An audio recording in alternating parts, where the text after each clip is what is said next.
괜찮아요. 그냥 가요.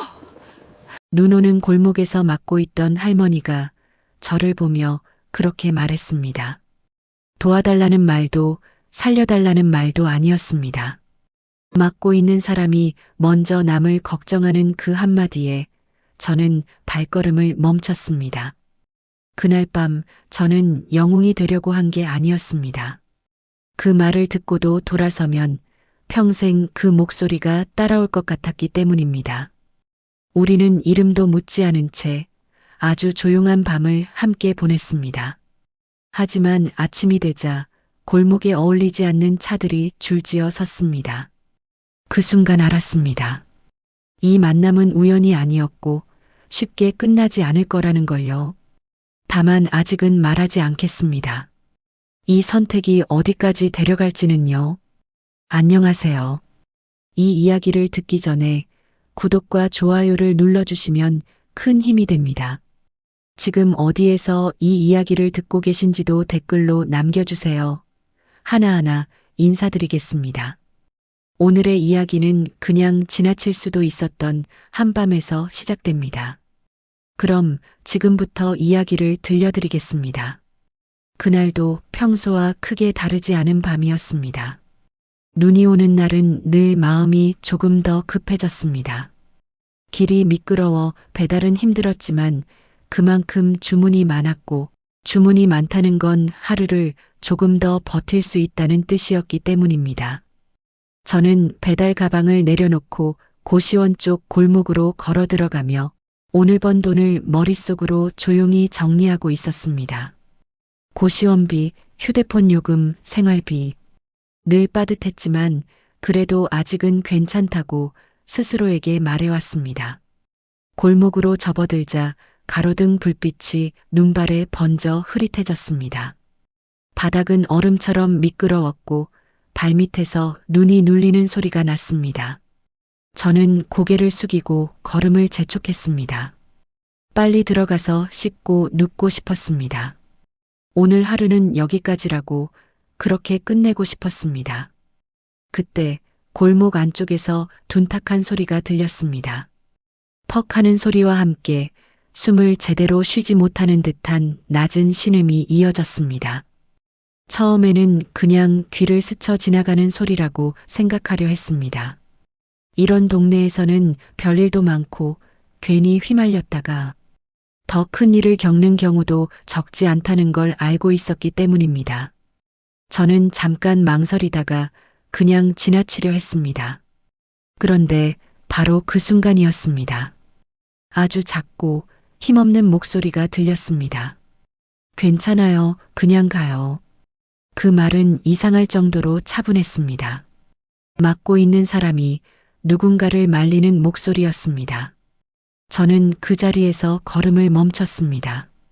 왜인지 모르겠지만 그 한마디가 마음에 걸렸습니다. 저는 천천히 고개를 돌렸습니다. 가로등 아래 눈이 소복이 쌓인 길 위에 할머니 한 분이 쓰러져 있었습니다. 허리가 많이 굽은 모습이었고 몸집도 작아 보였습니다. 그 주위를 남자 셋이 둘러싸고 서 있었습니다. 한 명은 할머니의 가방을 잡아당기고 있었고 다른 한 명은 짜증 섞인 얼굴로 발끝으로 할머니를 툭툭 밀고 있었습니다. 나머지 한 명은 주변을 살피며 서 있었는데 누가 오면 바로 도망칠 준비를 하는 사람처럼 보였습니다. 가방 내놔. 돈 없으면 가방이라도 내놔야지. 이 나이의 고집은. 그 말들이 너무 자연스럽게 오가서 저는 오히려 더 섬뜩해졌습니다. 할머니는 몸을 일으키려다 다시 미끄러졌고 눈 위에 손바닥 자국이 남았습니다. 그런데도 가방 끈만은 끝까지 놓지 않았습니다. 손이 떨리고 있었지만 그 끈을 꼭 붙잡고 있었습니다. 이건 안 돼요. 할머니의 목소리는 거의 들리지 않을 정도로 작았습니다. 애원도 분노도 아닌 마치 마지막 선을 지키는 사람의 말처럼 느껴졌습니다. 저는 그 짧은 말에 가슴이 묘하게 조여왔습니다. 주변을 둘러보니 사람들이 없지는 않았습니다. 하지만 다들 고개를 돌리거나 발걸음을 재촉할 뿐이었습니다. 그 순간 저는 알았습니다. 지금 이 골목에서 이 할머니는 완전히 혼자라는 걸요. 저도 혼자였습니다. 고시원 방에 돌아가도 저를 기다리는 사람은 없었습니다. 하지만 저는 적어도 제 몸을 스스로 지킬 수는 있었습니다. 저 할머니는 지금 그럴 힘조차 없어 보였습니다. 그런 생각이 드는 순간 저는 이미 앞으로 나가 있었습니다. 용기라기보다는 그냥 지나치면 오늘 밤 잠을 못 잘 것 같다는 마음이 더 컸습니다. 그만하세요. 제 목소리가 생각보다 크게 나왔습니다. 남자 셋이 동시에 저를 돌아봤습니다. 뭐야 너? 학생이면 학생답게 꺼져. 괜히 끼어들지 마라. 솔직히 무서웠습니다. 다리가 순간 굳는 느낌이 들었습니다. 그래도 저는 뒤로 물러서지 않았습니다. 그때 할머니가 다시 말했습니다. 숨을 몰아쉬면서도 저를 보며 말했습니다. 아가 괜히 나서지 말고 가. 그 말이 이상하게 마음을 더 아프게 했습니다. 맡고 있는 사람이 자기보다 남을 걱정하는 상황이 너무 서러웠습니다. 저는 숨을 한번 고르고 다시 말했습니다. 지금 이러시면 안 됩니다. 제가 신고할게요. 사실 확신은 없었습니다. 그냥 뭐라도 말해야 했습니다. 한 남자가 저를 밀쳤고 저는 눈길에 미끄러지며 한 발 물러났습니다. 주먹이 스치듯 나라와 어깨를 쳤고 숨이 순간 막혔습니다. 그래도 저는 넘어지지 않았습니다. 여기서 물러서면 할머니가 다시 끌려갈 것 같았기 때문입니다. 야, 그냥 가자. 사람 모이는 것 같다. 골목 입구 쪽에서 누군가 멈춰서는 기척이 느껴졌습니다. 그게 결정적이었던 것 같습니다. 남자들은 욕을 내뱉으며 골목 밖으로 빠져나갔습니다. 눈 위에는 어지럽게 찍힌 발자국만 남았습니다. 저는 그제야 크게 숨을 내쉬었습니다. 손끝이 얼어 감각이 없었습니다. 할머니는 바닥에 앉아 가방을 품에 끌어안고 있었습니다. 얼굴 한쪽이 붉게 부어 있었고 입술은 창백했습니다. 그런데도 할머니는 저를 보자마자 이렇게 말했습니다. 나 때문에 내가 괜히 휘말렸구나. 고맙다는 말이 아니었습니다. 저를 걱정하는 말이었습니다. 저는 잠시 말문이 막혔다가 조심스럽게 물었습니다. 괜찮으세요? 어디 많이 다치신 데는 없으세요? 할머니는 고개를 끄덕이려다 다시 숙였습니다. 괜찮아. 이 정도는 익숙해. 그 말이 마음에 오래 남았습니다. 저는 주위를 둘러봤습니다.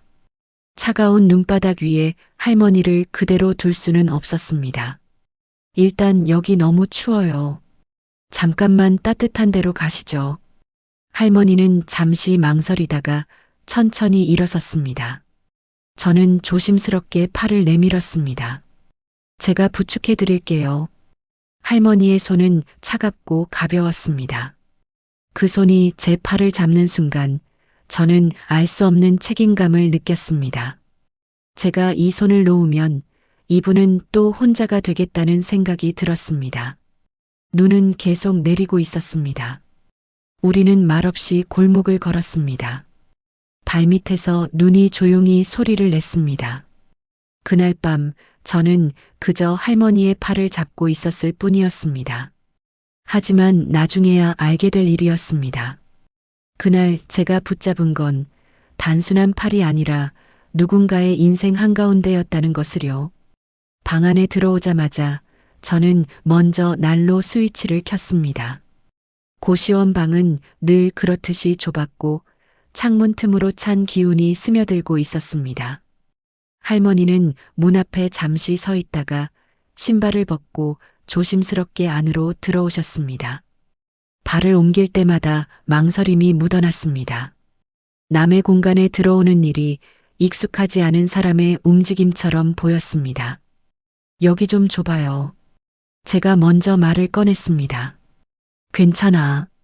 비바람 막아주는 데면 충분해. 할머니는 그렇게 말씀하시며 외투를 벗지 않은 채 의자에 앉으셨습니다. 저는 그 모습이 마음에 걸려 잠시 망설이다가 말을 이었습니다. 따뜻해지면 그때 벗으셔도 돼요. 할머니는 대답 대신 고개만 끄덕이셨습니다. 방 안에는 잠시 아무 말도 흐르지 않았습니다. 냉장고 소리, 전기난로에서 나는 약한 바람 소리만 들렸습니다. 저는 컵라면 2개를 꺼내 전기포트에 물을 올렸습니다. 물이 끓는 동안 할머니는 무릎 위에 가방을 올려두고 손으로 꼭 붙잡고 계셨습니다. 아까 골목에서 보았던 그 손짓 그대로였습니다. 아까 가방 때문에 그러신 거죠? 제가 조심스럽게 물었습니다. 할머니는 잠시 눈을 내리깔았다가 천천히 고개를 들었습니다. 그래. 그거 아니었으면 그냥 맞고 끝났을 거야. 말투에는 원망도 분노도 없었습니다.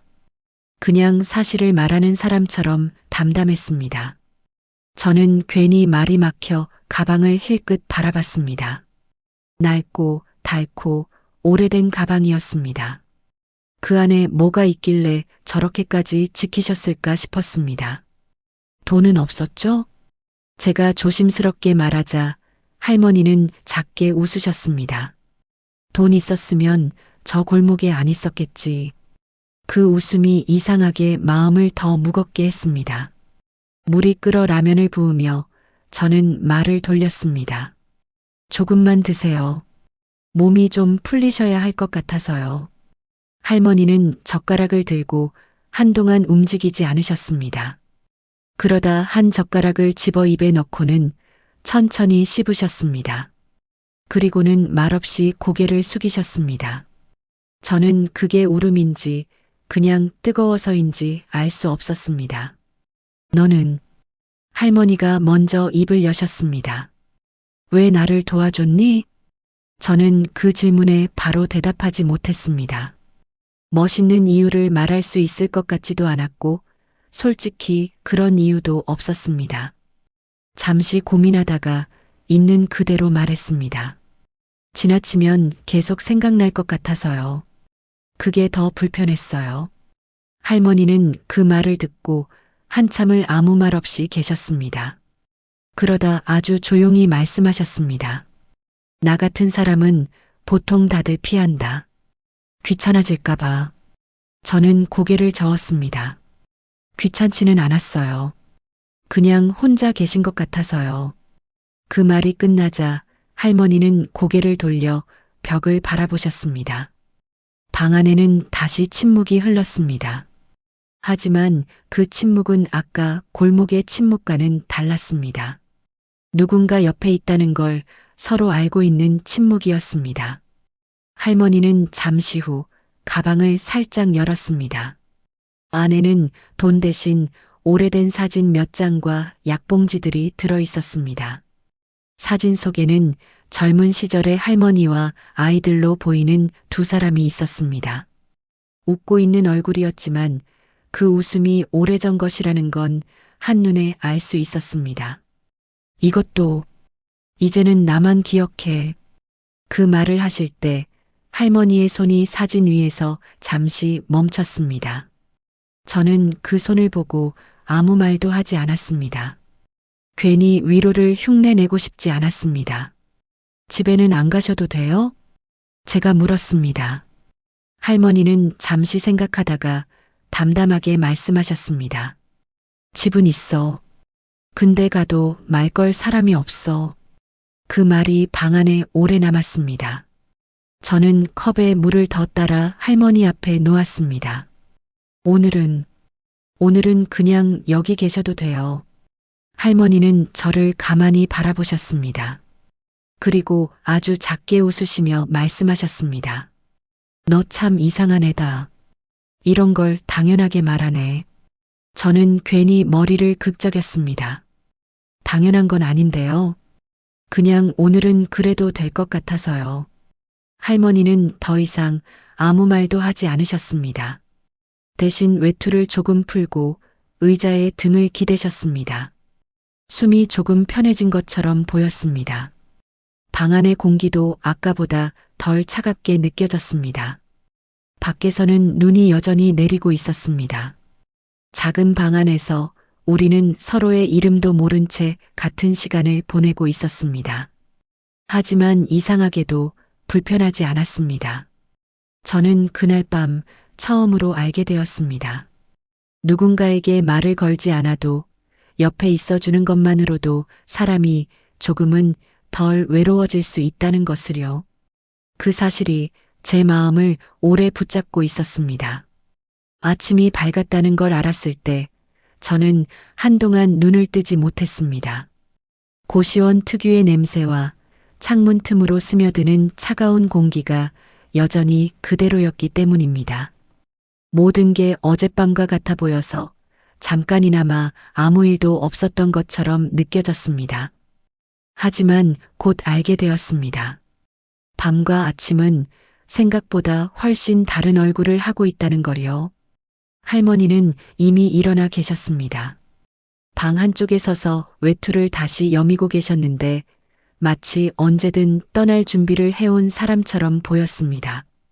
저는 괜히 그 모습이 마음에 걸려 말을 꺼냈습니다. 잠은 좀 주무셨어요?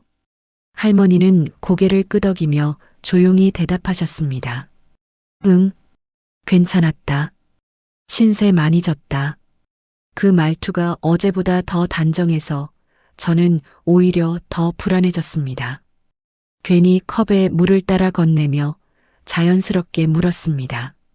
이제 집에 가셔야죠? 할머니는 잠시 대답하지 않으셨습니다. 대신 창문 쪽으로 시선을 옮기셨습니다. 그때 밖에서 낯선 소리가 들려왔습니다. 평소 이 시간에 들리던 오토바이 소리나 발걸음 소리가 아니었습니다. 차 문이 닫히는 소리, 엔진이 꺼졌다 켜지는 소리, 낮지만 분명한 목소리들이었습니다.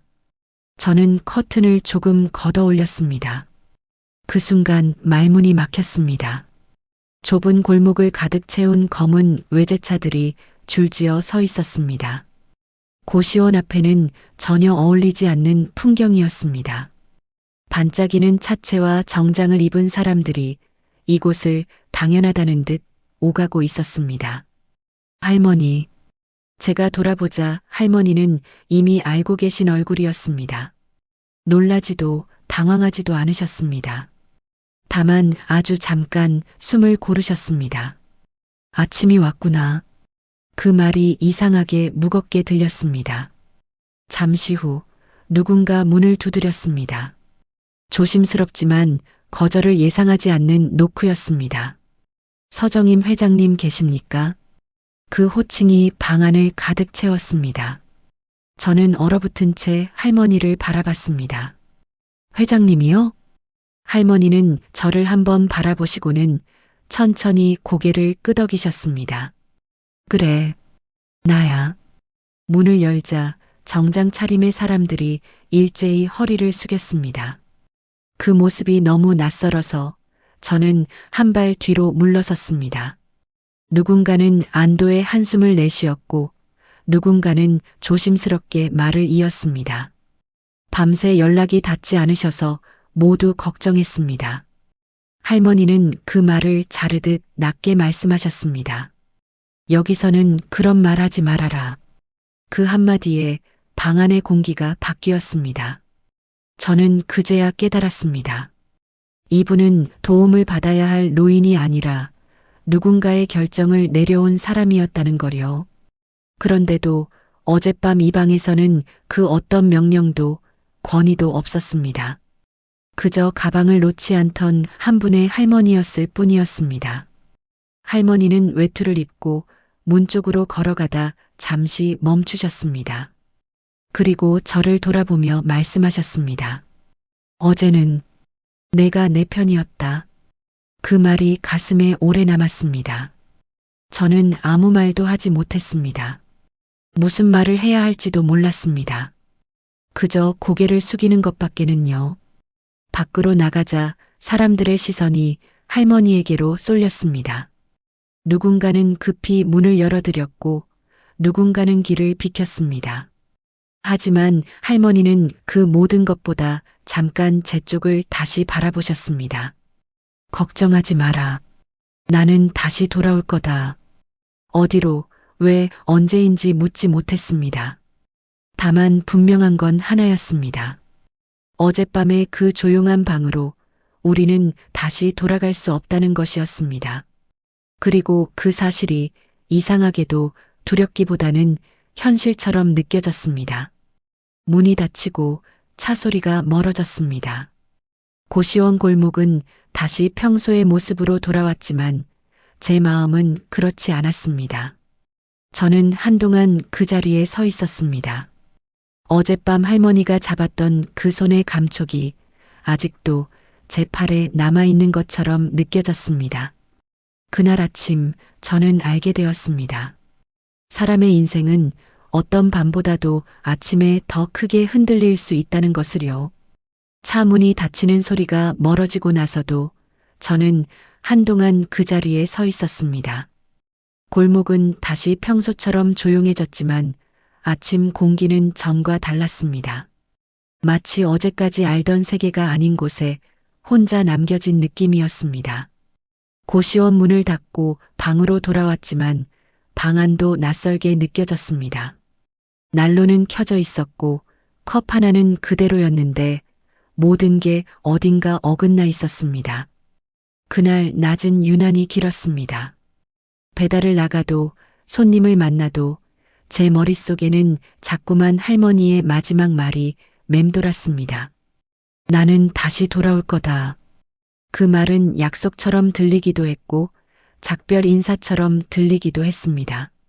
저는 그 의미를 헤아리려 애썼지만 쉽게 정리되지 않았습니다.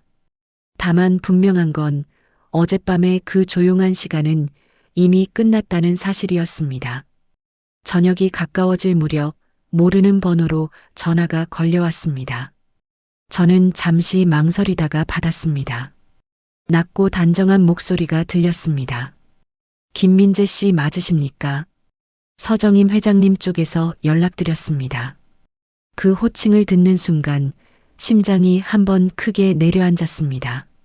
전화를 끊고 싶다는 생각이 잠깐 스쳤지만 저는 조용히 대답했습니다.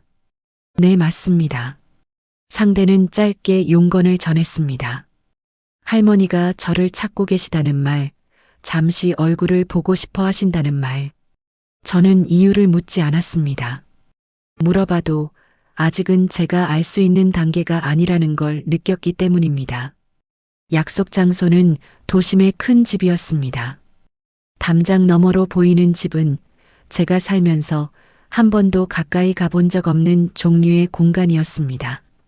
문을 지나 안으로 들어서자 모든 것이 정돈되어 있었고 공기마저 조심스럽게 느껴졌습니다. 안내를 받아 거실로 들어갔을 때 할머니는 소파에 앉아 계셨습니다. 어제와는 달리 단정한 옷차림이었지만 얼굴만큼은 그대로였습니다. 와줘서 고맙다. 갑자기 불러서 놀랐지. 저는 고개를 숙이며 대답했습니다. 아닙니다. 괜찮습니다. 잠시 침묵이 흘렀습니다. 그 침묵은 고시원 방에서의 침묵과는 달랐습니다. 넓고 많은 사람의 눈길이 스며든 침묵이었습니다. 그때 문 쪽에서 인기척이 들렸고 중년의 여성이 들어왔습니다. 할머니를 보자마자 말했습니다. 어머니, 이런 자리에 왜 학생을 부르셨어요? 그 말투에는 걱정보다 불편함이 먼저 담겨 있었습니다. 이어서 중년 남성도 들어왔습니다. 그는 저를 위아래로 훑어보며 고개를 살짝 끄덕였습니다. 어제 일은 들었습니다. 수고하셨습니다. 그 말은 감사라기보다는 상황을 정리하려는 말처럼 들렸습니다. 저는 아무 말도 하지 않았습니다. 그때 할머니가 조용히 입을 여셨습니다. 이 아이는 내 손님이다. 내가 부른 거다. 방 안의 공기가 단번에 굳었습니다. 중년 여성은 잠시 말을 잇지 못하다가 부드럽게 웃으며 말했습니다. 어머니, 이제 그런 일은 저희가 알아서 합니다. 학생은 여기까지 오실 필요 없어요. 그 말은 정중했지만 분명한 선을 긋는 말이었습니다. 저는 그제야 깨달았습니다. 이 집에서 할머니는 어머니로 불리고 있었지만 결정권자는 아니라는 거요. 모든 배려와 보호라는 말 뒤에는 통제가 함께 놓여 있었습니다. 할머니는 제 쪽을 보며 말씀하셨습니다. 어젯밤 이 아이가 없었으면 나는 지금 여기 없었을 거다. 그 사실만은 잊지 말아라. 그 말이 방 안에 오래 남았습니다. 누구도 바로 대답하지 않았습니다. 저는 그제야 알았습니다. 할머니를 둘러싼 갈등은 재산이나 체면이 아니라 누가 곁에 설 수 있는가에 대한 문제라는 것을요. 집을 나설 때 할머니는 저를 배웅하며 낮게 말씀하셨습니다. 조금 시끄러워질 거다. 그래도 어젯밤은 변하지 않는다. 저는 고개를 끄덕였습니다. 돌아오는 길 저는 처음으로 깨달았습니다.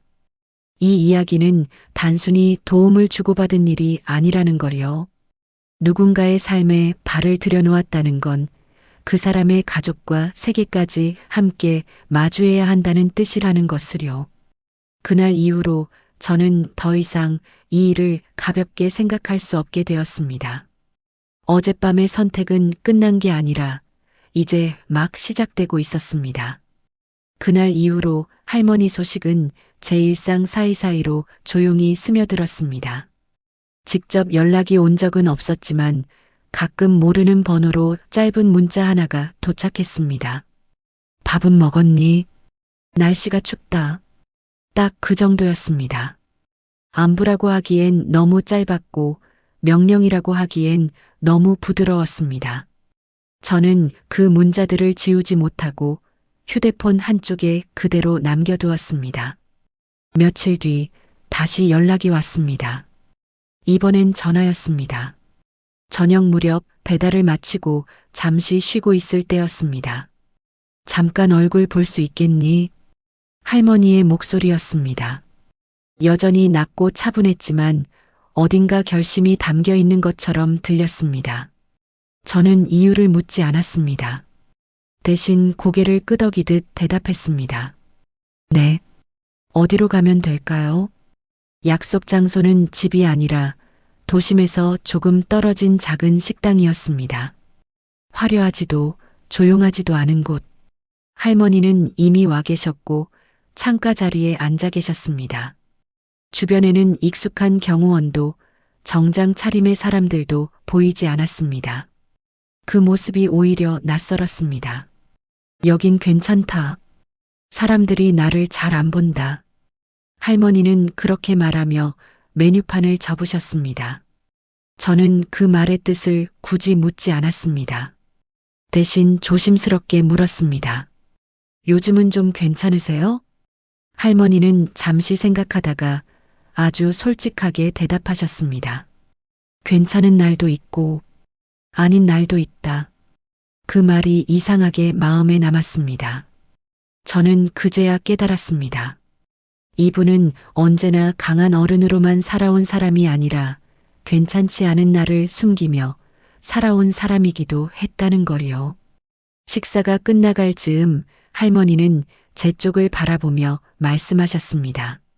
사람들이 내 곁에 많아 보여도 정작 내 편은 별로 없더라. 그 말에 저는 아무 대답도 하지 못했습니다. 편이라는 말이 이렇게 무겁게 들릴 줄은 몰랐습니다. 할머니는 제 반응을 기다리지 않고 말을 이었습니다. 너는 묻지 않았다. 내가 누구인지, 왜 거기 있었는지. 저는 고개를 숙였습니다. 그냥 그때는 도와야 할 사람처럼 보이셨어요. 할머니는 그 말을 듣고 아주 작게 웃으셨습니다. 하지만 그 웃음에는 기쁨보다 안도가 더 많이 섞여 있었습니다. 그래서 이번엔 내가 묻고 싶다. 할머니는 잠시 말을 멈추고 제 얼굴을 찬찬히 보셨습니다. 앞으로도 내 편이 되어줄 수 있겠니? 그 질문은 부탁처럼 들리기도 했고 시험처럼 들리기도 했습니다. 저는 쉽게 대답하지 못했습니다. 할머니의 세계가 얼마나 크고 복잡한지 이미 조금은 보았기 때문입니다. 그 곁에 선다는 건 편해지는 일이 아니라는 것도요. 잠시 침묵이 흘렀습니다. 식당 안에서는 다른 사람들의 웃음소리와 그릇 부딪히는 소리가 들렸습니다. 저는 숨을 고르고 천천히 말했습니다. 잘은 모르겠습니다. 제가 뭘 할 수 있을지도요. 할머니는 고개를 끄덕이셨습니다. 그래도 된다. 확실한 대답은 나도 원하지 않는다. 그 말이 오히려 제 마음을 조금 가볍게 했습니다. 할머니는 이어서 덧붙이셨습니다. 다만 도망치지만 않으면 된다. 그 순간 저는 알았습니다. 이분이 원하는 건 해결책도 희생도 아니라는 걸요. 그냥 곁에 서 있는 사람, 말없이 등을 내어줄 사람, 그 정도라는 걸요. 식당을 나설 때 할머니는 제게 작은 봉투 하나를 건네셨습니다. 저는 반사적으로 손을 내저었습니다. 이건 받으라고 주는 게 아니다. 봉투 안에는 돈이 아니라 오래된 가족 사진 한 장이 들어 있었습니다. 그날 고시원에서 보았던 사진 중 하나였습니다. 내가 왜 그 가방을 놓지 않았는지 언젠가는 내가 알게 될 거다. 그 말과 함께 할머니는 천천히 돌아섰습니다. 저는 그 뒷모습을 보며 이상한 책임감을 느꼈습니다. 이미 너무 깊이 들어와 버린 것 같다는 생각도 들었습니다. 하지만 동시에 한 가지는 분명해졌습니다. 저는 이제 이 이야기에서 완전히 빠져나올 수 없다는 것을요. 그리고 어쩌면 그게 제가 선택한 일이었는지도 모른다는 것을요. 며칠은 아무 일도 일어나지 않는 것처럼 흘러갔습니다. 저는 다시 배달을 했고 고시원 방으로 돌아와 씻고 눕는 생활을 반복했습니다. 하지만 이전과 같지는 않았습니다. 휴대폰을 내려놓을 때마다, 문을 닫을 때마다 할머니가 건넸던 그 질문이 떠올랐습니다. 도망치지만 않으면 된다. 그 말이 이상하게 제 하루를 붙잡고 있었습니다. 변화는 갑작스럽게 왔습니다. 모르는 번호로 전화가 걸려왔고 이번에는 목소리가 달랐습니다. 낮고 단정했고 감정이 섞이지 않은 말투였습니다. 김민재 씨, 잠깐 뵐 수 있을까요? 장소는 번화가의 카페였습니다. 사람은 많았고 소리는 컸지만 그 테이블만큼은 조용했습니다. 정장을 입은 중년 남성이 제 앞에 앉았습니다. 그는 제 얼굴을 잠시 살피더니 바로 본론으로 들어갔습니다.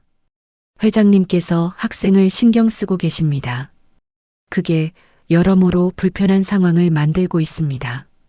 그 말은 설명처럼 들렸지만 이미 결론이 정해진 문장이었습니다. 그는 서류 봉투를 테이블 위에 올려두었습니다.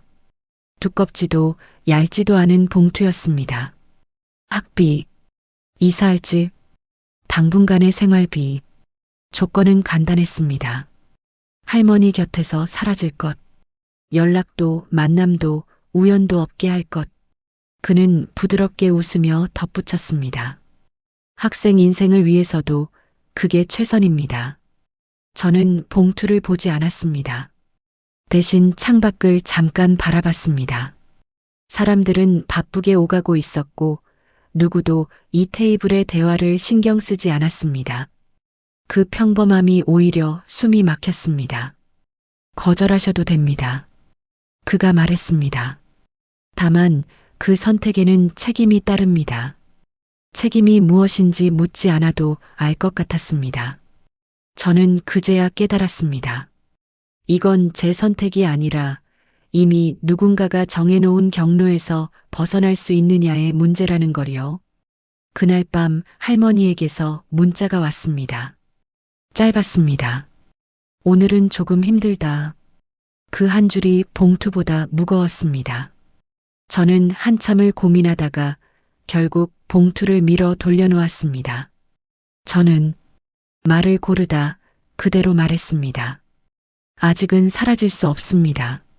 남자는 더 말하지 않았습니다. 다만 아주 잠깐 표정이 굳어졌습니다. 그리고는 조용히 자리에서 일어났습니다. 후회하지 않으시길 바랍니다. 그가 떠난 뒤 저는 한동안 그 자리에 앉아 있었습니다. 손이 떨렸고 숨이 가빴습니다. 두려움이 없었다면 거짓말이었습니다. 하지만 그보다 더 분명한 감정이 하나 있었습니다. 이번에는 놓지 않겠다는 마음이었습니다. 며칠 후 할머니를 다시 만났을 때 그분은 제 얼굴을 보자마자 알아보셨습니다. 아무 말도 묻지 않으셨고 설명을 요구하지도 않으셨습니다. 대신 조용히 말씀하셨습니다. 왔구나. 그 한마디에 저는 괜히 눈을 피했습니다. 할머니는 잠시 제 손을 바라보다가 낮게 말했습니다. 나 때문에. 말을 잇지 않으셨습니다. 저는 고개를 저었습니다. 아닙니다. 제가 선택한 겁니다. 그 말이 끝나자 할머니는 아주 천천히 고개를 끄덕이셨습니다. 그리고 그날 처음으로 긴 숨을 내쉬셨습니다. 마치 오랫동안 참고 있던 숨을 내려놓는 것처럼요. 그 순간 저는 알았습니다. 이 선택이 제 삶을 편하게 만들지는 않을 거라는 걸요. 하지만 적어도 부끄럽게 만들지는 않을 거라는 것을요. 그리고 이 이야기는 이제 되돌릴 수 없는 지점에 와 있었습니다. 그날은 할머니가 오래 준비해 온 날이었습니다. 저는 그 사실을 행사장에 들어서서야 실감했습니다. 넓은 홀, 가지런히 놓인 의자들, 무대 위의 현수막.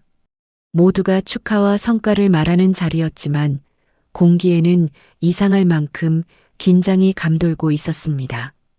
저는 뒤쪽에 서서 사람들의 표정을 하나하나 바라봤습니다. 웃고 있었지만 눈은 웃지 않는 얼굴들이었습니다. 할머니는 무대 뒤에서 잠시 제 손을 바라보셨습니다. 아무 말도 하지 않으셨지만 그 눈빛에는 오래된 결심이 담겨 있었습니다. 저는 고개를 끄덕였습니다.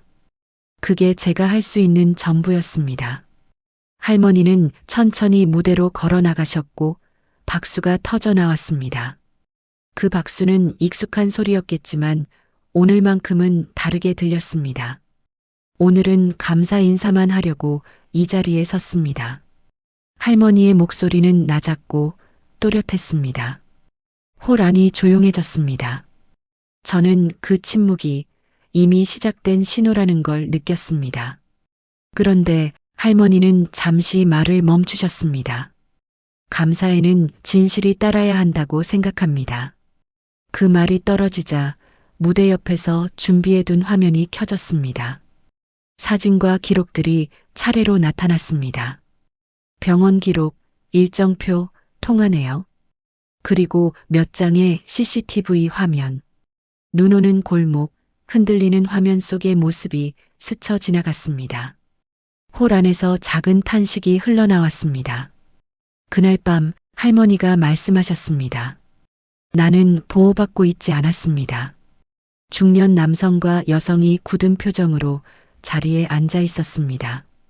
누군가는 고개를 숙였고 누군가는 애써 미소를 유지하려 했습니다.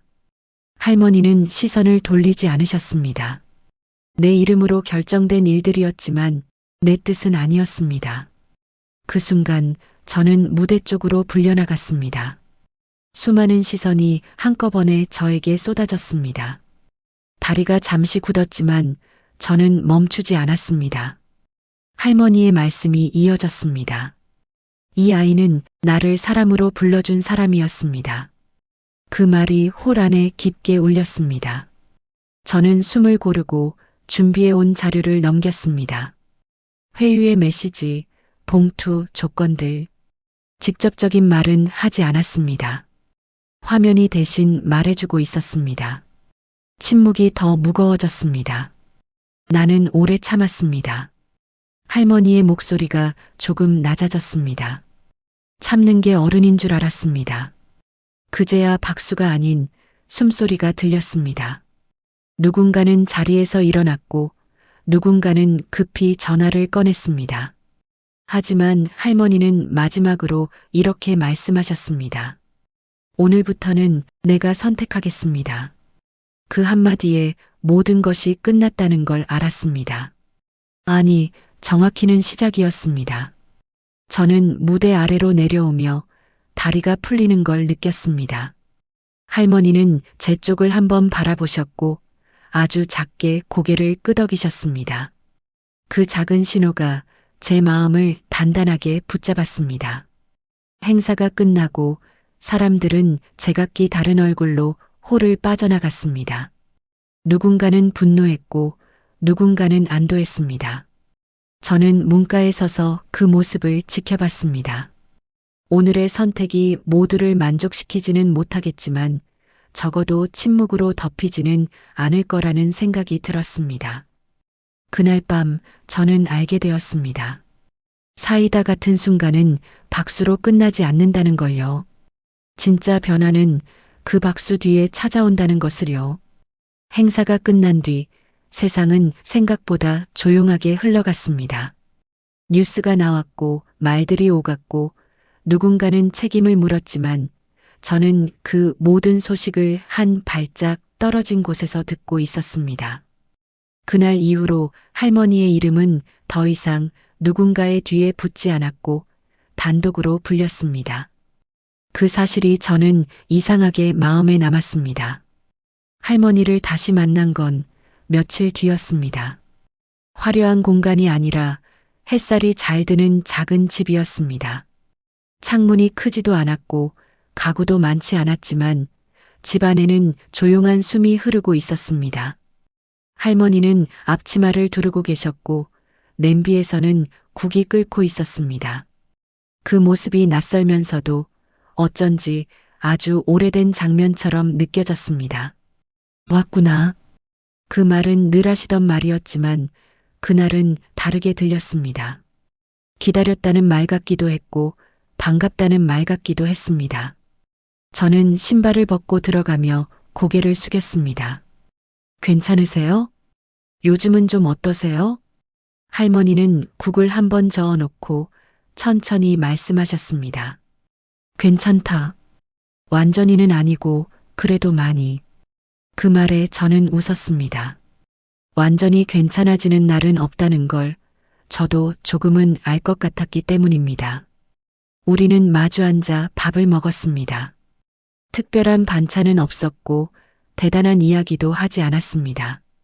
다만 밥을 먹는 동안 할머니의 손이 더 이상 떨리지 않는다는 걸 알아챘습니다.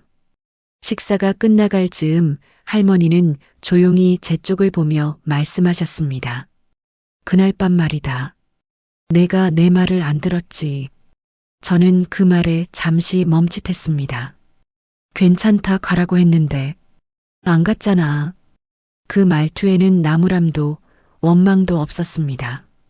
오히려 아주 작은 웃음이 섞여 있었습니다. 저는 조심스럽게 대답했습니다. 그땐 그 말이 더 마음에 걸렸습니다.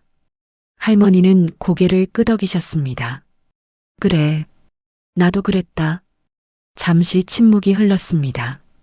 그 침묵은 어색하지 않았습니다. 말하지 않아도 서로가 어디쯤 서 있는지 알 수 있는 침묵이었습니다. 할머니는 잠시 창밖을 바라보시다가 낮게 말씀하셨습니다. 사람이 늙으면 쓸모 없어지는 줄 알았다. 그 말이 가볍게 나왔지만 그 안에 담긴 시간이 느껴졌습니다. 저는 고개를 저었습니다. 아니요. 그냥 혼자 두면 그렇게 보일 뿐입니다.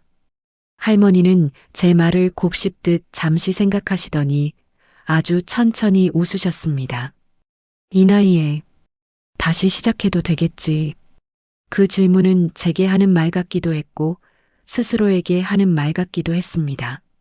저는 망설이지 않고 대답했습니다. 그럼요. 지금이 제일 빠른 때일 수도 있고요. 할머니는 그 말에 웃음을 터뜨리셨습니다. 그 웃음은 크지 않았지만 분명했습니다.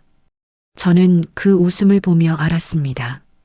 이 이야기는 누군가를 이기거나 무언가를 되찾는 이야기로 끝나지 않는다는 거요. 그저 제자리를 찾는 이야기라는 것을요.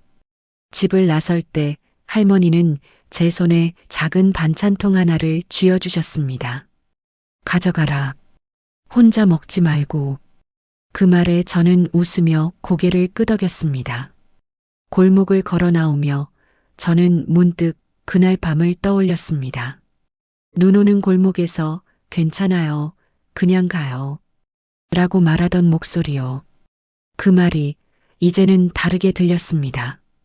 괜찮아서 한 말이 아니라 그렇게 살아왔기에 나온 말이라는 걸요. 저는 여전히 제 삶을 살고 있습니다. 크게 달라진 건 없습니다. 하지만 한 가지는 분명해졌습니다. 어떤 순간에는 지나치지 않는 선택이 누군가의 인생을 바꾸고 그 선택이 결국 제 인생도 바꾼다는 것을요. 그리고 저는 이제 압니다.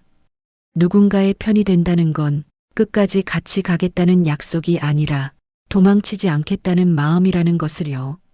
오늘 이야기가 마음에 남으셨다면 당신의 하루에도 작은 위로가 되었기를 바랍니다.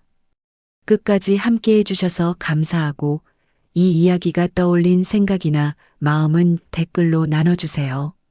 다음 이야기에서도 조용히 곁에 머무는 이야기로 다시 찾아오겠습니다.